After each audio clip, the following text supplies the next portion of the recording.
आओ मलकिन, अरे आवाज चला घुमा दे।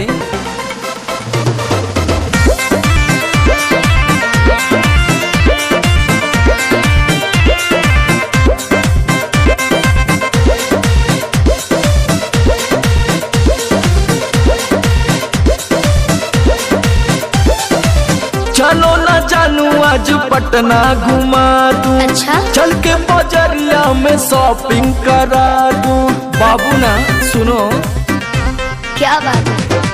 चलो ना जानू आज पटना घुमा दूं। चल के बजरिया में शॉपिंग करा दूं।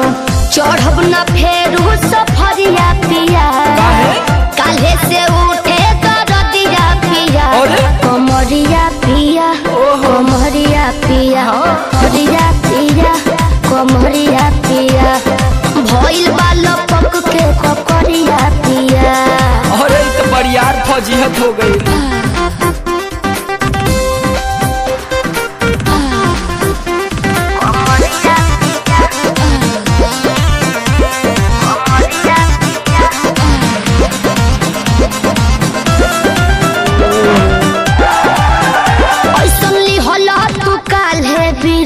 राजा जी लागे भइल बा कमरिया की रेख राजा जी।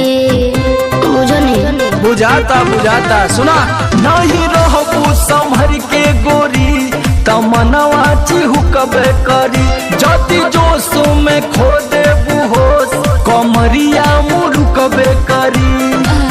राते तू कइला बरदिया पिया। अच्छा?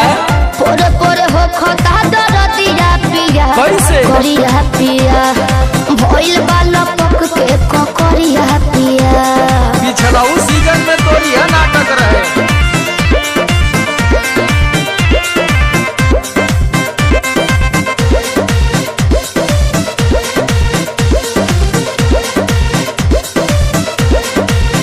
पहले वादा तू करो आशीष पिया हो, कौन कर बनाब साजिश पिया हो। लगलू चोनाए, एगो काम करा बिना डीपी से झरवा लेबू तो बहुते आराम करी हो। जब दबी है कमर समर दवाई नियन काम करी हो। बुझाइल? ले आवई मदन हरदिया पिया, आग बगली तबे नु जाई सरदिया पिया। हाँ ना? कमरिया पिया, वाह! कमरिया अरे पिया, जिया। भइल बाल पक के